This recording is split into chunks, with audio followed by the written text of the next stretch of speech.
dia a todos os presentes nesse auditório, especialmente a nossa queridíssima professora que vai presidir esse estudo. Aos nossos colegas de acusação, venho aqui afirmar que essa defesa não está aqui para desviar os fatos. Nós estamos aqui para escancarar uma verdade. A verdade é que a acusação, por conta de frieza jurídica, se recusa a aceitar. De que a vida às vezes nos coloca para decidir sobre questões que nenhum ser humano deveria estar decidindo. Senhores, naquele fatídico dia, 5 exploradores entraram na caverna no condado de Stockholm para uma exploração em um planalto central da região. Senhores, naquele dia, eram 5 homens de família, homens que detinham conhecimento, o desejo de explorar o lugar por meio de uma organização amadora. Senhores, nada naqueles homens, nada iria dizer que eles eram homens violentos, que eram homens que detinham crueldade em sua essência. Isso não aconteceu. Senhores, naquele dia, o inesperado aconteceu. Um deslizamento de terra fechou a única saída que os exploradores tinham. A única. Aquele deslizamento não havia, por conta do deslizamento, não havia saída. E o desespero começa aí. Porque não existia esperança de resgate imediato, senhores. Eles não tinham como saber. Estavam em uma situação onde a comida estava acabando, onde a escuridão da caverna era absoluta, onde a frieza daquele lugar, onde a temperatura despencava, e a sua única fonte de água era o líquido que escorria das pedras calcárias da caverna. Senhores, tentaram racionar a comida que tinham. Tentaram ao máximo sobreviver. Porém, em algum momento a comida acabava. E isso é fato. A comida ia acabar. Não tinham muitos resquícios de alimento. Não existia fontes vegetais, não existiam fontes animais de alimento dentro daquela caverna, senhores. Eles ficaram sem alternativas. No 20º dia, Roger Wetmore conseguiu contato com um acampamento de pessoas que estavam ali por perto, tentando ajudá-los. Que juntaram esforços, a população, o próprio poder público. Conseguiram contato. Roger Wetmore foi o que entrou em contato por meio de um rádio. O questionamento foi: explicaram sobre as condições físicas de todos os exploradores presos na caverna. E a resposta que lhe foi dada pela equipe médica era de que, se houvesse mais que esperar mais 10 dias, não sobreviveriam. As chances eram baixíssimas. E nesse momento o desespero bate, óbvio que vai bater. Como você fica são? Com a possibilidade de saber que você vai agonizar até a morte por fome, por fraqueza, por desespero, por 10 dias, senhores. 10 dias. E a partir daquele momento, Roger se questionou. Fez uma pergunta absurda, mas questionou. Se eles matassem alguns de seus amigos e se alimentassem da carne, será que seria possível sobreviver? E apesar de responder com desgosto, porque é uma pergunta difícil de se responder, sim, sobreviveriam. As chances aumentariam, senhores. E a partir disso, Roger fez um questionamento que não pode ser esquecido pela acusação. Perguntou, pediu conselhos de qualquer entidade, entidades religiosas, entidades de saúde, entidades jurídicas, e não obteve resposta alguma. Senhores, Roger, após ser informado que o resgate demoraria no mínimo 10 dias, ele fez uma proposta para seus amigos. Propôs a sorte. A sorte para que a escolha não caísse em cima de nenhum dos presentes ali. Propôs a sorte, por meio de dados que ele carregava consigo. Naquele dia, senhores, houve discussão. Houveram lágrimas, com certeza, houve muito desespero. Mas, após muito debate, foi decidido que sim, eles fariam isso. E pela ironia do destino, o escolhido foi Roger. Aquele que em algum momento do seu júri, que em algum momento da sua decisão, voltou atrás, sim. Mas no momento que foi sorteado, não foi contra. Porque sabia ele que essa questão poderia salvar a vida de seus amigos. Senhores, eu não venho aqui, eu faço uma pergunta aos senhores. O que poderiam fazer nessa situação? Tinham outras escolhas, sim, mas o desespero estava presente. O desespero estava presente. Eles poderiam fazer o quê? Esperar passivamente pela morte? Esperar que alguns de seus amigos agoniassem? Queriam que alguns deles agonizassem até a morte, para que dizer, quando existia sim a chance de mais deles saíssem vivos. No 32º dia, senhores, o resgate chegou. 32º dia. Uma questão de desespero não era apenas a fome, senhores. O que fariam os senhores numa situação dessas? Como agiriam racionalmente quando o desespero bate? Quando o seu corpo já não age mais com racionalidade? O que fariam, senhores? É a pergunta que eu lhe faço agora. O que fariam nessa situação? Tendo muitas alternativas, mas o seu corpo não usa mais da racionalidade, senhores. O que fariam quando sabiam que se não fizessem algo, morreriam todos? O que fariam? Não existiam escolhas, sim. Mas é possível exigir que outra escolha seja tomada nesse caso? Senhores, o direito existe para regular a vida em sociedade. Mas aquele mundo não era um mundo comum, era um mundo de escuridão, de fome, de desespero. Era um mundo onde a sobrevivência ia ser o foco. Senhores, o Ministério Público fala de homicídio doloso. Mas qual escolha deveria ser feita nessa situação? O que poderia ser feito quando a morte é certa? O que poderia ser feito quando você sabe que todos ali iriam agonizar até a morte, podendo alguns saírem vivos? Senhores, eu não estou aqui para dizer que o que foi feito foi certo. Eu estou aqui para afirmar para vocês. Eu estou aqui para dizer que naquelas circunstâncias não é possível exigir que outra conduta fosse tomada. Não é possível. Senhores, hoje vocês não julgam criminosos, vocês julgam sobreviventes. E isso é muito importante. É muito importante. Não permitam que o rigor da lei os segue para a realidade cruel e brutal daquela caverna, senhores. Não permitam que essa sentença de morte seja mais uma, considerando toda a crueldade que eles já passaram naquela caverna, senhores. Não permitam.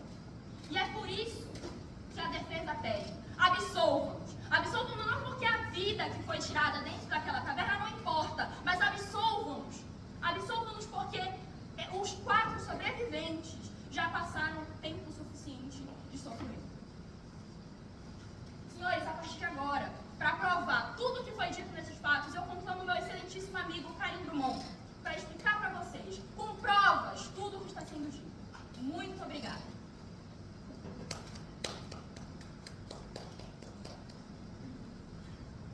Gente, esse é o nosso pai mais antigo da casa, tá? Eu queria...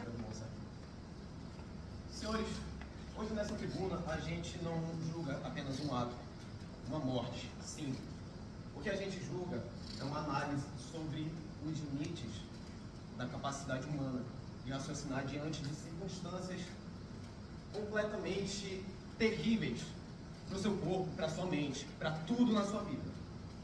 E bem, para começar essa análise, nós precisamos principalmente levar em conta o ambiente, que foi muito bem descrito pela minha brilhantíssima colega de equipe. E, enfim, devemos lembrar que os exploradores estavam em um Planalto. E o que diz o livro Medicina Legal, de Genival Veloso de França, um dos mais conceituados livros de medicina legal? O que ele diz sobre planaltos? Os planaltos que nós sabemos que eles têm uma pressão atmosférica mais baixa. E o que diz o livro? À medida que subimos, essa pressão diminui e o ar vem a ficar mais rarefeito. A diminuição do oxigênio e do gás carbônico e a composição do ar altera o fenômeno da hematose.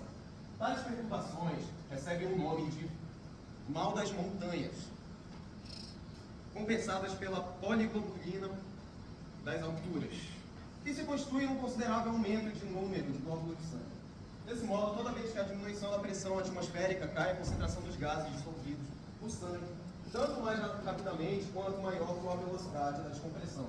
Além do mais, surge o fenômeno da anorexia, explicado também pela diminuição da pressão arterial no oxigênio no interior dos alvéolos. Isso força o coração a trabalhar mais rápido, trabalhar com uma cadência muito mais elevada nos seus batimentos. Então, senhores, desde o momento que eles entraram na caverna, desde antes deles entrarem na caverna, eles já estavam em uma situação de estresse muito profunda, em que não conseguiriam respirar normalmente, não conseguiam raciocinar direito as coisas que estavam acontecendo simplesmente pela condição geográfica do local. E bem, além disso, nós devemos lembrar que eles passaram 23 dias se alimentando de escassas provisões. E o que diz o mesmo livro sobre a desnutrição, sobre como, citada no livro, a inanição. A inanição é o depauperamento orgânico produzido pela redução ou pela privação de elementos imprescindíveis ao metabolismo orgânico. Pode ter uma forma aguda ou crônica, sendo a primeira de maior interesse médico legal. Suas causas são sempre de caráter acidental, culposo ou criminoso. A inanição acidental efetiva-se nos casos em que a vítima fica presa ou abandonada em locais onde não pode alimentar-se. Fatos esses surgidos, por exemplo, numa catástrofe ou quando extraviada ou abandonada em lugares sem recursos. Então, excelências, a gente já tem a questão geográfica, que já pode mexer com o emocional de qualquer um que estivesse lá. Principalmente com exploradores amadores, como bem sabemos nesse livro. E bem, a questão da desnutrição deles, ela não tem apenas um efeito físico do corpo, ela tem um efeito mental.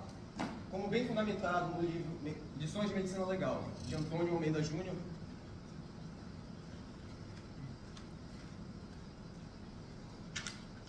nós temos a alienação. Do que se trata a alienação? É um estado psíquico capaz de surgir por muito diferentes causas, umas mórbidas, outras não, e em virtude do qual o indivíduo perde o contato com a denominada realidade ambiental, ou fenomenológica, perturbando-se sua capacidade discriminativa entre o mundo externo sensorial e o interno, representativo ou imaginativo, e surgindo em consequência uma conduta interna ou externa que pode ser lógica se tivermos em conduta que se baseia em vivências anormais, mostrando-se, porém, inadequada. Do que isso trata? Do que isso tem uma conexão com a nutrição deles? Bom, como classificado pelo 5º Congresso Brasileiro de Psiquiatria, Neurologia e Medicina Legal, nós temos, na 4ª sessão de psicoses endotóxicas, no número 4B, por desvio de metabolismo, senhores. Então, sim, como bem provado por este livro, a nutrição, a falta dessa nutrição que eles tiveram durante 23 dias, tem sim efeitos psicológicos, senhor. Isso tudo abala o consciente das pessoas em um nível anormal, ainda mais com as condições em que eles se encontravam. As condições psicológicas, físicas, condições geográficas, todas essas criam uma fragilidade imensa na pessoa, no seu corpo, na sua mente. E bem,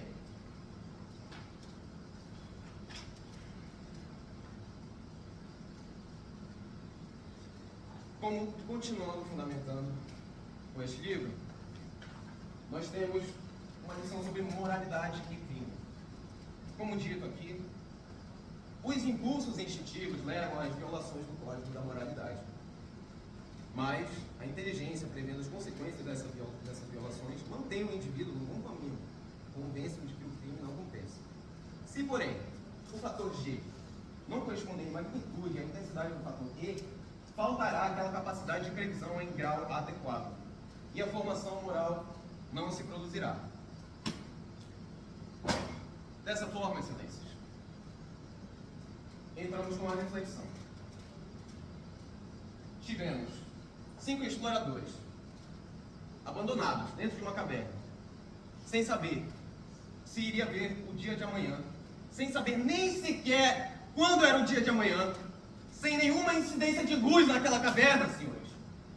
Tudo isso culminando a morte de Roger Wetmore.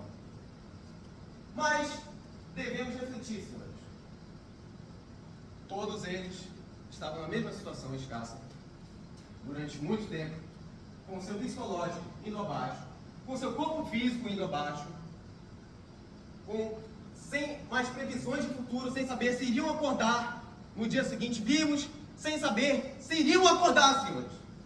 Sem saber quando é o dia de amanhã, sem saber se um dia iriam ver suas famílias novamente. E no único momento no 20º dia, eles tiveram uma única, eu repito, uma única chance de sobrevivência, que foi a informação dada pelos médicos, que deram apenas uma única opção de sobrevivência, senhores, que era sacrificar alguém. E, quando feito o sorteio, o infortunado foi Roger Whitmore. Num momento em que ele foi sorteado, por mais que não quisesse, ele não hesitou em seguir à frente com essa decisão. Enfim, senhores, eu reflito em todas essas condições, todo esse abalo psicológico, todo esse desespero profundo em que todos eles estavam passando, se tiveram uma única chance de sobrevivência, que seria matar uma pessoa, e essa pessoa não hesitou quando foi escolhida, como nós podemos exigir que eles tivessem agido de maneira diferente, senhores? Isso se trata de uma tese de inexigibilidade de conduta adversa. A única tese possível para solucionar esse caso. E para aprofundar o embasamento dessa tese, eu conclamo minha excelentíssima colega de equipe, Fernanda. Bom dia, Fernanda Romermani Ramos. Primeiramente, antes de iniciar a minha fala, pergunta: estamos no meio do tribunal de júri? Estamos com o mesmo fato? Primeiramente, porque alega-se que a data era fixa e ela foi cumprida. A partir de que momento se os 10 dias foram cumpridos, se foram 12? Esse é o ponto aí, mas não vamos ter resultados, estamos aqui com a tese. Sintetizando a tese, trago a reflexão muito bem contada pelos colegas. Até onde o direito pode cumprir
mesmo nível de dignidade e o mesmo nível de raciocínio. A acusação talvez diga que eles poderiam ter esperado a morte, que uma morreria naturalmente, mas o que isso significa na prática? Esperar um deles agonizar por dias até a morte, isso seria mais digno? A dignidade deles estaria sendo preservada com a agonização por dias da própria morte? E quem garante que esse corpo já deteriorado teria sequer algum valor nutricional? Estavam fracos, desnutridos, mentalmente deteriorados. Eles teriam forças para sequer preparar um alimento? Teriam forças para agir? Seriam capazes até mesmo de se alimentar desse corpo? E é por isso que reafirma. Os acusados estavam simplesmente usando uma situação que nenhum de nós aqui tem capacidade de julgar com distanciamento total. E por isso que a inexigibilidade de conduta tivesse se aplica. O direito deve atuar onde é justo, onde é necessário, e não num caso onde a própria humanidade foi colocada à prova. Eles eram cidadãos muito antes de serem réus e continuarão a ser a partir de hoje. E por isso peço a partir dos princípios e pela humanidade nesse caso, a inexigibilidade de conduta tivesse constitucionalmente culpabilidade. Obrigada. Essa corte entra em recesso de 5 minutos para a declaração para as suas regras. Senhores, a defesa está incrédula. Não é possível que nós tenhamos usado o mesmo livro para falar sobre esse caso. Senhores, eu tenho o livro aqui, na minha mão. Eu mostro para vocês o caso dos exploradores da caverna. Senhores, erram ao dizer que eram 3 que voltaram vivos. Erram porque eram 5 e voltaram 4. Erram a dizer que eles não sabiam qual eram as condições, que eles sabiam quais eram as condições de resgate. Senhores, eu volto a afirmar, não tinham como saber. Eu volto a afirmar que 10 operários morreram daquela operação. Morreram, mesmo tendo condições, mesmo sendo capacitados para agir nessa situação. Não tinham como saber, mas principalmente, a defesa está incrédula porque erram ao dizer que eram amadores. Erram ao dizer que eram amadores, porque o livro dos exploradores da caverna, que a defesa leu, não só os que estão apresentando aqui, mas também aqueles que estão auxiliando nos argumentos, a defesa leu. Falam com todas as palavras que a organização era de amadores. Sabiam onde ficava a caverna porque deixaram relatórios. Deixaram relatórios, senhores, na organização. A família descobriu onde estavam porque deixaram relatórios. Senhores, dizer que não eram amadores é ridículo. Não leram o caso. Sequer sabem qual é a tese que está sendo utilizada pela defesa. Dizem que estamos alegando estado de necessidade. E não estamos. Erram a afirmar tantas coisas que a defesa não sabe nem por onde começar, senhores. Erram o tempo inteiro. Não é possível que nós tenhamos lido o mesmo caso. Senhores, é simples. É muito simples. A defesa está aqui para dizer que tinham sim condições de decidir. Haviam sim outras decisões. Agora, no estado em que estavam, porque eram amadores. Eram amadores. Não tinham condições físicas. Em que momento foi dito neste livro que tinham condições físicas? Em nenhuma. Roger era o único que estava guiando a expedição, que tinha um pouco mais de conhecimento. Foi ele que propôs a ideia. Para aqueles que não tinham conhecimento algum, ele propôs a ideia. Ele sugeriu que os dados fossem lançados e voltou atrás, mas é especificado nesse livro, senhores. No momento em que a decisão foi tomada, ele não se opôs, porque ele sabia que aquilo salvaria os seus amigos. Ele sabia, sim. Ele tinha certeza de que a sua vida iria auxiliar os seus amigos. Agora alega a acusação. Ao mesmo tempo que diz que é um homicídio doloso, a acusação vem aqui dizer que era uma boa ideia arrancar partes dos corpos deles lá na caverna para se alimentarem. Como voltariam para suas casas? Como? Como que a sua família reagiria ao seu ente querido, sem um braço, sem uma perna? Como reagiriam? Não é possível alegar isso. Não estamos dizendo que a vida de Roger não importa. Ela importa, sim. Ela é muito importante, é por isso que estamos aqui. Agora, essa alegação da acusação é simplesmente ridícula, senhores. É ridícula. Não tem o que ser dito aqui. Leiam o caso. Leiam o caso antes de dizer que a acusação erra. A acusação se baseia nesse livro aqui, se baseia em 1000 e outros argumentos. Temos livros de medicina. Ao contrário da acusação que diz que teriam sim condições de sobreviver. Em que condições? Nenhum ser humano preparado conseguiria ficar 32 dias, não foram 30. Porque a acusação disse que depois do 20º dia, eles esperaram mais 10. Foram 32, senhor.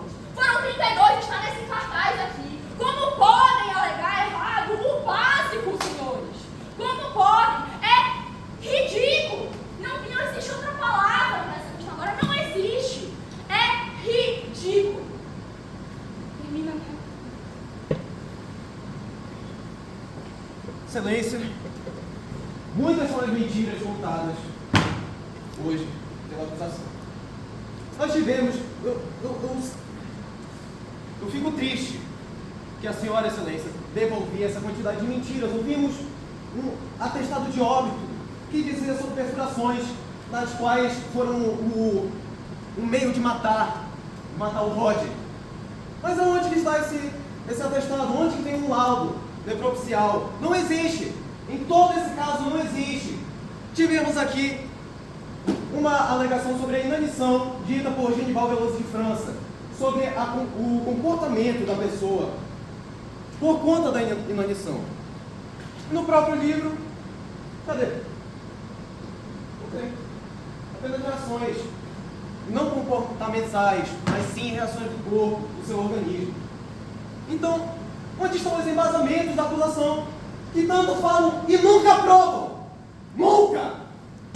Então, hoje, senhores, devo trazer novamente a questão da nutrição. Temos aqui um livro de bases biológicas e fisiológicas da nutrição. Aqui, a desnutrição, estresse e alterações epigenéticas. A desnutrição é um dos estimuladores mais poderosos do estresse. O estresse envolve dois principais mecanismos de resposta no organismo. O eixo formado pelo sistema nervoso simpático, medula adrenal, que estimula a síntese e a liberação de adrenalina e adrenalina, e o eixo HHA, que atua por meio da estimulação da produção de cortisol. Além da resposta luta ou fuga em relação ao estresse agudo, vários eventos de vida diária, como o estresse nutricional, podem reproduzir um estresse crônico e, com o tempo, levar ao desgaste do organismo e até a morte. Então, devemos lembrar, eles teriam a opção de deixar alguém morrer de desnutrição, por mais que muito arriscado. Caso alguém morresse de desnutrição, o valor nutricional do seu corpo seria basicamente nulo. E não sairia ninguém vivo de dentro daquela caverna. Mas, como mostrado por esse livro, teria uma chance de um deles morrer, talvez todos ao mesmo tempo, deles morrerem não pela desnutrição em si, mas pelo estresse causado por essa desnutrição. Mas, no momento do contato com os médicos, quando tiveram uma orientação sobre isso, lhes trago aqui o juramento de Hipócrates, pai da medicina.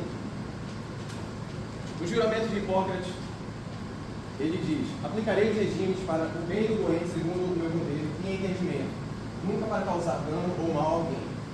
A ninguém darei o com prazer, nem remédio mortal, nem um conselho que induza a perda. Do mesmo modo, não darei a nenhuma substância abortiva. Conservarei imaculada a minha vida e minha arte. O que significa? Os médicos, eles não recomendaram de forma alguma, por causa do seu juramento sagrado, a matarem alguém. Porque eles não podem fazer isso. É o código moral ético dos médicos. Mas, se o médico morresse do estresse causado pela desnutrição, como bem provado aqui, a quem estariam machucando?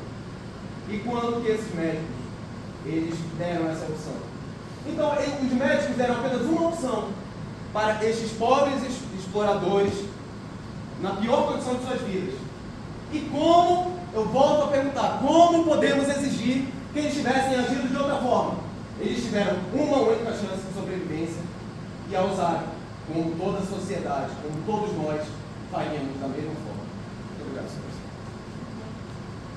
Não sei se a tese alegada chegou a tempo de ouvir os meus argumentos, mas em nenhum momento o que alega nas constituições está errado de verdade. Não era nenhuma menor de idade, não era nenhum doente mental, por isso é uma causa super legal. Por isso é uma causa aceita pela doutrina penal, justificada, legitimizada como uma causa super penal. Em nenhum momento está dizendo que está na Constituição apenas aquilo ali, e só aquilo pode ser usado, porque muito além, já é dito há muito tempo que a interpretação não deve ser legalista, não deve ser fria, não deve considerar a própria natureza do acusado. Muito bem pontuado também a passada das baleias, em que nós diz no mar, de fato. Em que momento a analogia em malum partem, que significa analogia usada contra o acusado, é permitida na doutrina penal? Isso já é negado pela própria Constituição que trazia aqui. A analogia não pode ser usada tem seu benefício, isso é previsto, isso é dito. Então, em nenhum momento isso aqui chegou a ser visto. É um caso de fato, mas que deve ser tratado fora do júri. Aqui ele não tem legitimidade. Não se pode usar essa analogia, é vedável. Outra coisa, confirmaram tanto sobre esse estado de necessidade tão bem reforçado, tão bem pontuado de fato. Não estamos alegando estado de necessidade, não estamos pontuando que ele é legítimo, estamos levando necessidade com o Gilberto, porque ele é a tese adequada. Se fosse estado de necessidade, estaríamos aqui afirmando o estado de necessidade com os pontos a serem provados com o fato, mas aqui não alegam isso. Então deixem esse ponto, finalizem esse ponto que não é verídico nem trazido pela própria defesa. Outra coisa, comentário, que ele mesmo negou, depois dos dados, mais uma vez, pergunta, estamos no mesmo fato? Ele negou antes dos dados, piorou, né? Não acredito, negou antes dos dados. Os dados foram lançados por outro e ele foi perguntado se ele tinha alguma objeção a fazer em relação ao resultado, ele disse que não. Ele concordou com o resultado, que a diversa sorte era ele, e isso consta no livro. Então, alego que sim. A inexigibilidade é válida, não eram 4 amigos, nunca se afirmou apenas uma organização amadora, em nenhum momento diz amizade. De fato, a inexigibilidade continua válida, a analogia continua válida e a Constituição continua válida, mesmo que apresente uma causa supralegal, a Constituição se continua firme aqui na defesa. Obrigada.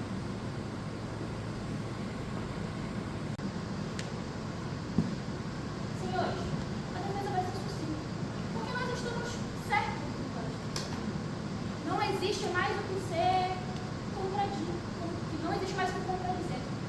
A defesa, em todo o seu argumento, do início ao fim, estabeleceu uma conversação lógica. A defesa, quando precisou, mostrou que a acusação vem infundada. A defesa mostrou tudo isso e a defesa está clara. Nós defendemos a absolvição por meio da Inexigibilidade. A defesa vai continuar defendendo a inexigibilidade. A defesa foi clara nos seus argumentos e a defesa, em momento algum, pecou com isso. Nós estamos contentes, estamos satisfeitos do nosso desempenho aqui. E nesse momento nós não temos mais o que contradizer. A defesa encerra por aqui. Absolve. Porque eram 5 vítimas. E não são 5 vítimas. E é isso que nós queremos que vocês ponderem. Muito obrigada. Excelência, continuamos esse embate, ressaltando que, como provado em todos os livros consagrados aqui, todos os estudos, neste caso, tudo que nos resta apenas a inexigibilidade contra a diversa. Nós temos aqui, mostramos, embasamos nessa tribuna o estado mental, o estado físico de todos os 5 exploradores que tinham lá.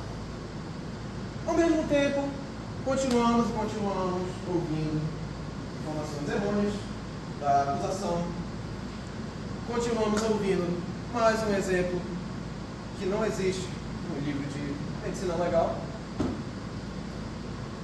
E, sinceramente, excelências, vamos continuar com essa reflexão. Se eles tiveram um único contato no 20º dia, tiveram apenas uma única opção dada por profissionais, uma única informação que poderia tirar eles daquele local. Não houve mais nenhuma recomendação nem nada. Aquele desespero inteiro, como poderíamos exigir que fizessem algo diferente? Lhes deram uma única saída do inferno e assim eles tiveram que fazer. A acusação trata como se eles fossem as piores pessoas, os piores amigos do mundo, pois, como dito por eles, eram amigos não sei o quê. Mas eles saíram daquele lugar e, como embasado no primeiro voto do livro, saíram e foram direto para tratamentos de desnutrição e choque emocional. Porque, sim, eles poderiam ser amigos. Isso agrava mais ainda a nossa situação. O sacrifício de um amigo por conta da única saída que lhes foi dada para conseguir sobreviver, para ver suas famílias novamente. Então, senhores, não temos outra saída para a solução deste caso. A inexigibilidade por outra diversa é a única tese possível. Muito obrigado. A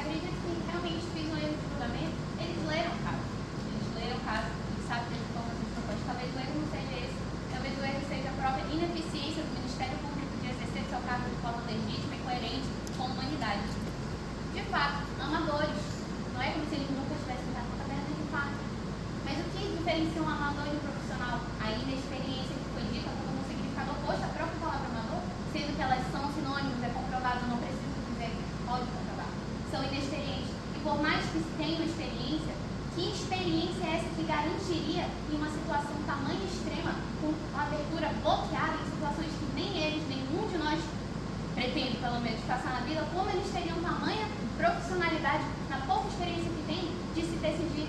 Eles eram amadores em todos os sentidos, talvez não, mas em situações extremas, acredito que todos nós, incluindo eles que já foram mais de uma vez, que até têm alguma capacidade, não teriam capacidade, não é possível.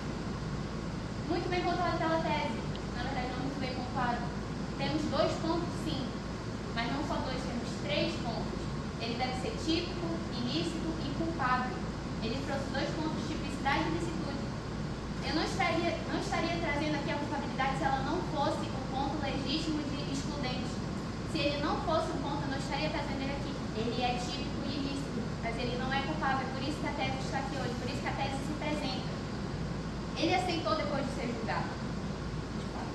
Ele aceitou, mas não porque ele aceitou porque quis, porque ele não teve objeção à resposta. O dado foi tirado, a resposta foi dada, ele viu e concluiu. E a liberdade é maior que a vida. O artigo 5º prevê a vida acima de tudo, mas o único direito acima da vida é a liberdade. Não podemos esquecer isso, a vida não é o direito maior, é a liberdade. Então a vida aqui não é a única legítima.